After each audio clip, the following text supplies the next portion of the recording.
Halo, aku Sinta. Seseorang memiliki kecenderungan ketika sedang berpikir karena suatu hal atau suatu peristiwa datang kepada seseorang. Kebanyakan cara berpikir itu diawali dan muncul pertanyaan kenapa, ya kan? Ketika ada suatu peristiwa, ketika ada suatu hal terjadi dalam hidupnya, baik itu positif, negatif, kabar bahagia, kabar sedih, selalu diawali dengan pertanyaan kenapa. Kecenderungan banyak orang berpikir seperti itu. Termasuk saya pribadi, ketika ada suatu hal yang memang sinkron tidak sinkron, pokoknya suatu peristiwa terjadi, saya selalu kecenderungan bertanya kenapa ini semua terjadi dan kenapa harus saya. Nah, dari kecenderungan itu yang terus berulang dan sering terjadi memicu pertanyaan dan penasaran saya tentang kenapa sih ketika saya menanyakan suatu hal yang membuat saya ingin tahu, menurut saya ingin meminta kejelasan lebih gitu ya, selalu terdorong untuk bertanya kenapa. Dari sekian kalimat tanya, kenapa harus kata kenapa yang muncul? Kenapa tidak how misalnya? Bagaimana gitu? Setidaknya dari sekian kalimat tanya, selalu kenapa yang menjadi dominan dan selalu menjadi yang lebih menonjol dibanding dengan kalimat tanya yang lain. Baru setelah kenapa muncul pertanyaan-pertanyaan lain, diksi lain gitu. Nah, dari rasa penasaran itu dan kebanyakan juga orang berpikirnya itu selalu bertanya kenapa, ini menjadi sebuah penasaran besar yang akhirnya mendorong saya untuk mencari tahu apakah memang hal ini ada teori yang mendukung atau hanya sekadar kebetulan saja, atau apakah saya menjadi minoritas yang berbeda dari sekian mayoritas. Nah, itu menjadi dorongan pada akhirnya juga muncul video ini. Semoga ini bisa juga menjawab penasaran teman-teman ya. Oke, kita gali dari segi diksi. Ternyata kata kenapa yang mewakili kalimat tanya. Nah, hal ini merupakan kata diksi kenapa ya, maksud saya tadi. Kenapa? Itu mengacu pada pertanyaan kausalitas ternyata teman-teman. Oke, pertama dari segi diksi, kata kenapa itu merupakan suatu pertanyaan kausalitas. Oke ya, pertanyaan kausalitas yang menggali tentang sebab, alasan, dan landasan suatu hal atau suatu peristiwa. Yang dimana kata kenapa juga itu bisa membawa manusia, mendorong manusia untuk berpikir lebih dalam atau deep thinking. Jadi memang dari segi diksi, dari katanya saja, kecenderungan dari kata kenapa yang biasa kita gunakan dalam kalimat tanya untuk menanyakan suatu hal yang terjadi dalam kehidupan kita, memang dari katanya sendiri itu memiliki sifatnya kausalitas gitu ya. Memang mendorong seseorang untuk berpikir lebih dalam, berpikir sampai ke akarnya gitu. Penasaran, dasarnya apa sih kenapa ini terjadi? Nah, seperti itu teman-teman. Nah, terus selanjutnya dari landasan ilmiahnya nih. Menurut Jeans, beliau merupakan psikologi kognitif. Nah, jadi ini ada keterkaitan tentang masa kecil. Masa kecil kita, seorang anak-anak misalnya, itu selalu memiliki rasa ingin tahu yang besar, selalu bertanya tentang hal apapun yang terjadi.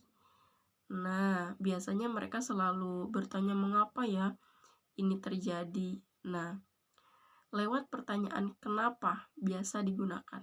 Kembali pada intinya yang bisa kita tangkap menurut Jeans, ternyata kita ada keterkaitan ternyata ya, dimana kebiasaan ataupun kecenderungan ketika kecil yang selalu menanyakan banyak hal, rasa ingin tahu yang besar ketika masih kecil, yang diwakili dengan kalimat tanya kata kenapa, ini yang ternyata kita masih ada kesinambungan sampai hari ini, mungkin sudah remaja, dewasa ya.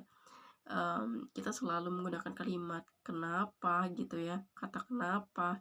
Nah, ternyata ini ada kecenderungan karena kita waktu kecil juga selalu ingin bertanya, mengapa ibu ini terjadi? Nah, itu selalu diwakili dengan kalimat tanya kenapa. Nah, itu ya. Terus ada juga nih menurut riset Lowenstein tahun 1994.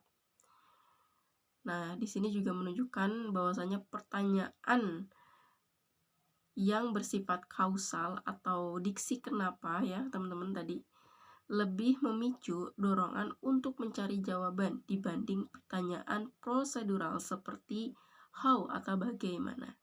Nah, jadi ada riset ternyata ya teman-teman, kalau misalnya kata kenapa ini bersifatnya memang kausal ya, memang mendorong seseorang untuk mencari jawaban lebih dalam. Tadi ya kalau secara diksi selalu ingin mengetahui akarnya kenapa ini terjadi. Nah, itu diperkuat dengan riset dari Lowenstein tahun 1994.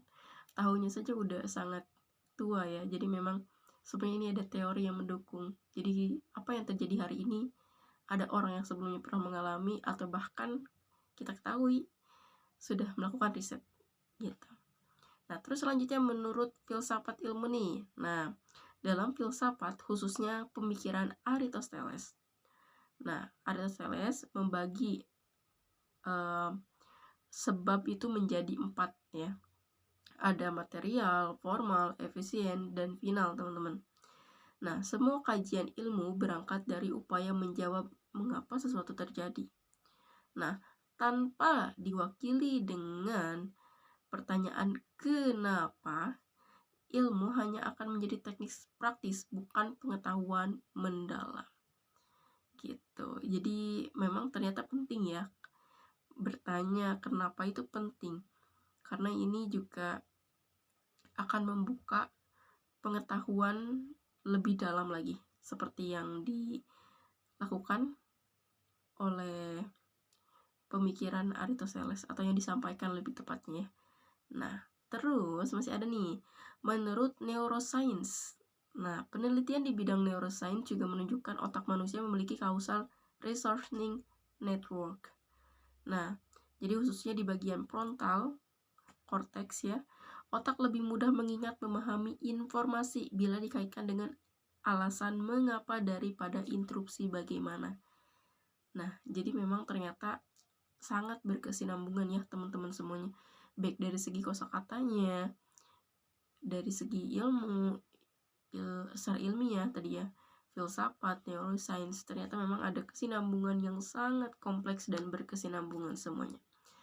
Memang yang saya rasakan juga ketika melihat suatu peristiwa, fenomena terjadi dalam kehidupan saya, selalu kenapa ya ini bisa terjadi gitu. Terus kenapa harus saya nih di antara sekian banyak orang yang mengalami hal ini gitu kan. Dan itu selalu mendorong saya untuk berpikir lebih dalam lagi, sehingga setelah pertanyaan kenapa terjawab, baru selanjutnya terdorong dengan oke, terus sekarang gimana? Nah, baru ke pertanyaan lainnya seperti bagaimana, terus apa yang bisa dilakukan. Nah, baru ke what ya. Ternyata ya begitu, ternyata memang ada bagusnya dan sebaiknya saya menyarankan ternyata kalimat tanya kenapa banyak hal positif yang bisa kita hasilkan, termasuk daripada hasil berpikir ya yang dihasilkan ketika kita melakukan berpikir lah intinya, melakukan kegiatan berpikir kayak gitu teman-teman ya. Bisa teman-teman tangkap intinya ya. Oke. Jadi memang kata kenapa ini dapat mendorong seseorang untuk berpikir lebih dalam, berpikir lebih komprehensif, sehingga akan juga tadi kalau menurut pemikiran Aristoteles akan memberikan dan mengajak kita kepada pengetahuan yang mendalam. Banyak hal positif yang bisa kita ambil, banyak benefit dari berpikir dengan kalimat tanya kenapa. Jadi untuk teman-teman yang mungkin terbiasa dan biasanya ketika ada suatu hal terjadi bertanya kenapa, ya lanjutkan. Dan untuk teman-teman mungkin yang lebih dominan tidak menggunakan kalimat tanya kenapa, bisa dicoba. Ya, seperti yang tadi saya sampaikan, ini memberikan banyak peluang yang muncul termasuk dari hasil proses berpikir tersebut ya. Karena dengan kata kenapa itu kita bisa paham tentang apa yang selanjutnya bisa kita lakukan, tentang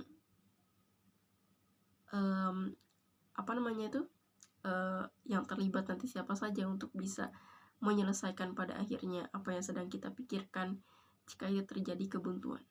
Nah, semoga bermanfaat dan bisa membuka dan sedikit menambah pengetahuan kita. Setidaknya kita tahu, kita paham apa yang kita ucapkan dan kita mengerti. Ya, seperti literasi, banyak bahkan sekarang ini sudah meningkat masyarakat yang sudah bisa membaca. Tapi yang menjadi PR, bagaimana caranya kita menyadarkan masyarakat itu paham tentang apa yang dibaca. Terima kasih.